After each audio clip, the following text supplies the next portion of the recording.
ஆதி என்னும் பராபரையே அன்பான மனோன்மணியே சோதி எனும் பஞ்சகத்தாலே சொற்பெரிய கரிமுகனே தீது நீக்கும் கந்தவளே திருத்துகின்ற குருநாதர்களே 18 சித்தர்களே பண்பான பரமசிவமே ஓதியே ஜோதிடங்கள் உரைப்பதற்கு நாத விந்து வடிவாக நல்ல துணை ஆவீரே.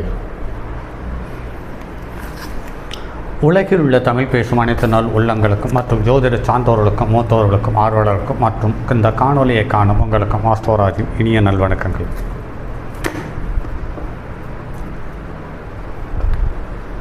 இந்த மனித உயிர்கள் தோன்றிய காலம் முதல் இன்று வரை அதீத அன்புக்கும் அதீத பக்திக்கும் பாத்திரமானவர் என்று பார்க்கும் பொழுது திரு அருள்மிகு கணபதி என்ற விநாயகர்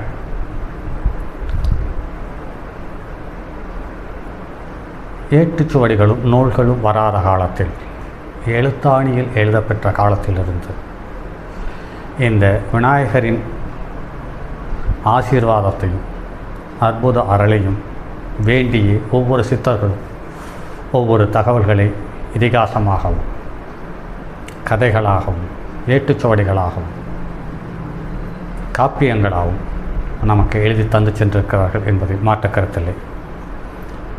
இப்படி விநாயகரினுடைய அருள் பெற்று எழுதப்பட்ட காப்பியங்கள் யாவும் இன்றும் ஏதாவது ஒரு வடிவத்தில் இந்த பூமியில் இருந்து கொண்டுதான் இருக்கிறது. இந்த அரசியல்வாதிகள் மேற்கத்திய நாகரிகம் வந்த பிறகு கொஞ்சம் கொஞ்சமாக அறிவியலினுடைய கட்டுப்பாட்டுக்குள் இந்த உலகம் செல்ல செல்ல தெய்வங்களினுடைய ஈடுபாடு குறைந்து கொண்டே வருகிறது. அந்த தெய்வம் சில நேரத்தில் நான் இருக்கிறேன், உங்களை தாண்டிய ஒரு சக்தி இந்த பூமியில் நாங்கள் இருக்கிறோம் என்பதை நிறைய விஷயங்களை அடையாளம் காட்டி நிறைய மனிதர்களுக்கு நிறைய விஷயங்களை அள்ளி தந்து கொண்டுதான் இருக்கிறது என்பது மாற்றுக்கருத்தில்லை. அப்படி இருக்கும் பட்சத்தில் விநாயகருக்கு முருகனைப் போலவே அறுபடை வீடும் இருக்கிறது என்பது சார்ந்த ஒரு தகவல். ஸ்ரீ முருகப்பெருமானுக்கு அறுபடை வீடுகள் உள்ளது போல் விநாயகருக்கும் அறுபடை வீடுகள் உள்ளன. அவை சம்பந்தப்பட்ட தகவலே இந்த பதிவு. திரு அண்ணாமலை செந்தூர விநாயகர் என்று சொல்லப்படுகிறது.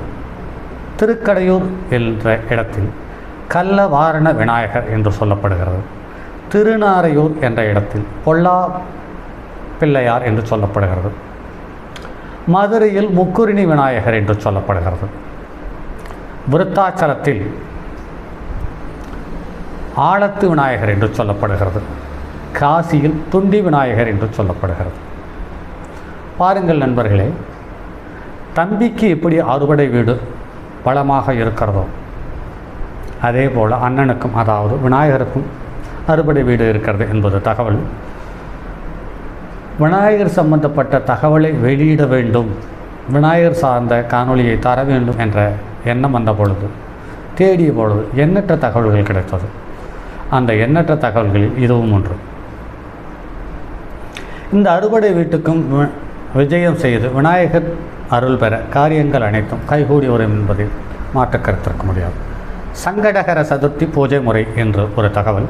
சங்கடகர சதுர்த்தி அன்று சங்கடகர விநாயகரை கீழ்கண்டவாறு வணங்கி வர சங்கடங்கள் நீங்கி சுகவாழ்வு வாழலாம் என்பதை நம்பி காரியத்தை ஆரம்பிக்கலாம். ஸ்ரீ கணேசன் காயத்ரியை தியானிக்கவும். ஏகதந்தாய வித்மகே வக்ரதுண்டாய தேமகி தந்தோ தந்தி பிரசோதயாத் இதை 11 முறை ஜபித்து சங்கடகர கணபதி மந்திரத்தை ஜெயிக்க ஓம் நமோ ஹேரம்பமத மோதிக மம சங்கடம் நிவவராய ஹிம்பத் ஸ்வாஹா இதையும் 11 முறை ஜெனிக்க மிகப்பெரிய மாற்றத்தை காண முடியும் என்று சொல்லப்படுகிறது. இப்படி ஒவ்வொரு மந்திரத்தையும் 11 முறை அல்லது 108 முறை ஜெபித்து முடிப்பதற்கு ஸ்படிக மாலையை வைத்து அல்லது செவ்வரளி பூக்கள் அல்லது வெள்ள எருக்கன் பூவை பயன்படுத்தி தியானத்தை முடித்துக்கொண்டு பழம் சுண்டல் நிவேதனம் செய்தால் இவ்வாறு செய்து வர உங்களது சங்கடங்கள் அனைத்தும் பறந்தோடும் என்று சொல்லப்பட்டிருக்கிறது. சுமார் 11 வருடத்திற்கு முன்னால் இந்த சங்கடாகர சதுர்த்தி வழிபாட்டை ஒரு நண்பருக்கு அறிவுறுத்தி இருந்தோம். அப்படி அறிவுறுத்தும் போது அவர் என்ன சொன்னார்? மருத்துவத்தில் எங்களுக்கு குழந்தைகளே இல்லை என்று சொல்லிவிட்டார்கள். இனி இரண்டாவது திருமணம் செய்யவும் விருப்பமில்லை என்று அந்த தம்பதிகள் சொல்லும் பொழுது, நான் பார்க்கும் அன்று கேது திசை, கேது புத்தி ஓடிக்கொண்டிருந்தது. அந்த கேதுவோடு அவர்களுடைய லக்னாதிபதியான செவ்வாய் ஓடிக்கொண்டிருந்தது. என்னவோ ஒரு தைரியம், விநாயகரை வழிபடுங்கள், சங்கடகர சதுர்த்தி என்று வழிபடுங்கள். உங்களுக்கு முதல் நாள் செல்லும் பொழுது விநாயகரை வழிபடும் பொழுது உங்கள் தடைகள் ஏதாவது ஏற்படினும் அந்த முயற்சியை கைவிட்டு விடுங்கள். அப்படி உங்களுக்கு தடைகள் எதுவும் ஏற்படாத பட்சத்தில் அந்த விநாயகர் அந்த அற்புத புத்திர வரத்தை நிச்சயம் தருவார் என்று ஆணித்தரமாக நம்பி சொன்னேன்.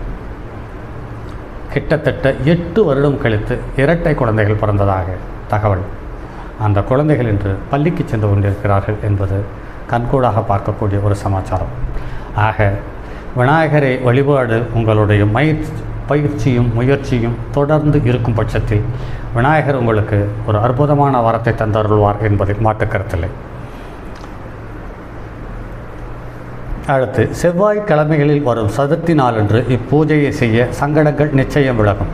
சங்கடகர சதுர்த்தி என்பது தேய்பிறை சதுர்த்தி அன்று விரதமிருந்து மாலை தொடங்கி இரவு வரை விநாயகரை பூஜித்து இரவு சந்திரன் தோன்றியவுடன் சந்திரனை பார்த்து பிரார்த்தனை செய்து முடிப்பதே சங்கடகர சதுர்த்தியினுடைய பூரண விரதம். விநாயகர் விரத பெருமைகள் என்று பார்க்கும் பொழுது, விநாயகர் என்றாலே நமது நினைவுக்கு வருவது விநாயக சதுர்த்தி தான். விநாயகருக்கு சதுர்த்தி நாளை ஏன் எடுக்கிறோம் என்றால், அன்றுதான் அவர் பிறந்த நாள், அதாவது அவர் அவதரித்த நாள். விநாயகர் பெருமான் ஆவணி மாதம் சுக்லபட்சம் வளர்பிறை சதுர்த்தி அன்று, அதாவது அமாவாசையிலிருந்து 4வது நாள் திங்கட்கிழமை வரக்கூடிய விசாக நட்சத்திரத்தில் சிம்ம லக்கணத்தில் அவதரித்தார் என்று சொல்லப்படுகிறது. இவ்வாறு ஸ்ரீ கணபதி அவதரித்த நாளையே நாம் விநாயகர் சதுர்த்தி என்று கொண்டாடுகிறோம். நாம் மட்டுமல்ல, உலகம் முழுவதும் கொண்டாடுகிறார்கள் என்பது சற்று பெருமிதமான ஒரு விஷயமே. அடுத்து, சஷ்டி விரதம். சஷ்டி என்றாலே முருகன்தான் என்று நினைவுக்கு வருகிறார். சஷ்டி நாளில் ஸ்ரீ முருகனுக்கும் விரதம் இருக்கலாம், அம்மனுக்கும் விரதம் இருக்கலாம், விநாயகருக்கும் விரதம் இருக்கலாம் என்பதை புரிந்து கொள்ளுங்கள். விநாயகருக்கு சஷ்டி விரதம் இருப்பவர்கள் கார்த்திகை மாதம் தேய்பிறை பிரதமை தேதி முதல் பௌர்ணமிக்கு அடுத்த நாள் மார்கழி மாதத்தில் வளர்பிறையில் வரும் சஷ்டி திதி வரை விரதத்தை அனுஷ்டித்து வரும்பொழுது உங்களுடைய வாழ்க்கையில் ஒரு பெருத்த மாற்றம் என்பதில் மாற்று கருத்தில்லை. அடுத்து, வெள்ளிக்கிழமை விரதம். வெள்ளிக்கிழமை விரதம் இருப்பது விநாயகரை வழிபட்டு வர செல்வம் கொளிக்கும். ஆடி மாதம் தை மாதம் வரை வளர்பிறையில் வெள்ளிக்கிழமையில் இப்பூஜையை செய்யலாம். வெள்ளிக்கிழமை அதிகாலையில் எழுந்து எண்ணெய் தேய்த்து குளித்து தோய ஆடை அணிந்து பூஜை முறையில் தீபத்திற்கு முன்னால் வடக்கு நோய் இருக்குமாறு வாயில் நெல் பரப்பி அந்த நெல் மீது சாணம் வைத்து பிள்ளையார் வைத்து சாணம் மீது அருகு வைத்து மஞ்சள் குங்குமத்தால் அலங்கரித்து செவ்வரளி செம்பருத்தி பூவால் பூஜை செய்யவும். நிவேதன பொருளாக சுண்டல் கொழுக்கட்டை வைக்கலாம். இவ்வாறு வெள்ளிக்கிழமை பூஜை முறையை வாழை அடி வாழையாக கொலப்பெண்கள் தொடர குடும்பத்தில் மகிழ்ச்சி பொங்குவதோடு வறுமையும் இருக்காது என்று சொல்லப்பட்டிருக்கிறது. இப்படி விநாயகனுடைய ஒவ்வொரு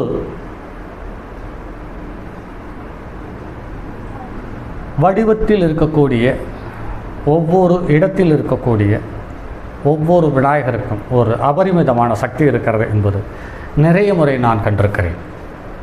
குறிப்பாக வன்னி மரத்தில் அடியில் இருக்கக்கூடிய விநாயகர், அடுத்து ஆலமரத்தில் அடியில் இருக்கக்கூடிய விநாயகர், அடுத்தது வில்வ மரத்தடியில் இருக்கக்கூடிய விநாயகர். இப்படி ஒரு குறிப்பிட்ட விருட்சத்திற்கும் அந்த விநாயகருக்கும் உகந்ததாக கருதப்படுகிறது. அப்படி வன்னி மரத்தில் இருக்கக்கூடிய விநாயகர் வழிபடும் காலத்தில் உங்களுடைய எதிரி, கடன், நோய் இந்த 3ஐயும் ஒரு சேர கட்டுப்படுத்துகிறது என்பது நடைமுறையில் காணப்படுகிறது. அதே சமயத்தில் வேம்பு அரசு விருட்சத்துக்கு அடியில் இருக்கும் பிள்ளையார் கோவில், அதற்கு பக்கத்தில் நீர்நிலை இருக்கும் பட்சத்தில் அமையக்கூடிய இடத்தில் இருக்க பிள்ளையாருக்கு அபரிமிதமான சக்தி இருப்பதை எண்ணற்ற முறை கவனித்திருக்கிறேன். உங்களுடைய ஜாதகத்தில் அசுபதி மக மூலம் இந்த 3 நட்சத்திரத்தில் எந்த கிரகம் இருந்து தசாபுத்தியை நடத்தினாலும் உங்களுக்கு அது சின்ன சின்ன இடையூறுகளையும் தொந்தரவுகளையும் தரும் பட்சத்தில் அந்த தசாபுத்தியை நடத்தும் கிரகம் உங்களுடைய ராசி கட்டத்தில் எந்த ராசியில் இருக்கிறதோ அந்த ராசிக்குரிய நாளும் அந்த ராசிக்குரிய நட்சத்திரமும் ஒன்று சேரும் நாளில் விநாயகரை வணங்கி பாருங்கள். உங்களுடைய வாழ்க்கையில் ஒரு பெருத்த மாற்றத்தை உண்டு பண்ணி தரும். அப்படி இல்லையில் அந்த நாளில் அந்த நட்சத்திரம் ஒன்று சேரும் நாளில் விநாயகரை வணங்க முடியாமல் போகலாமே ஒழிய வணங்கினால் நிச்சயம் உங்கள் வாழ்க்கையில் மாற்றம் உண்டு என்பது கூறி மற்றும் அடுத்தது ஒரு பதிவில் சந்திப்போம். அதுவரை உங்களிடமிருந்து விடைபெறுவது உங்கள் அன்பு நண்பன் எம் ராஜரத்தினம். தங்கமான் மழுவோடேந்தி தன்மதி தலையில் கொண்டோர் மங்கையர் பறிக்கச் சொன்ன மாமொழி ஜோதிடத்தை யாம் உரைப்பதற்கோர் எமை என்னும் பிழை வராமல் காக்க செங்கன் மால்மருகன் யானைச்சரன் பதம் காப்பதாமே.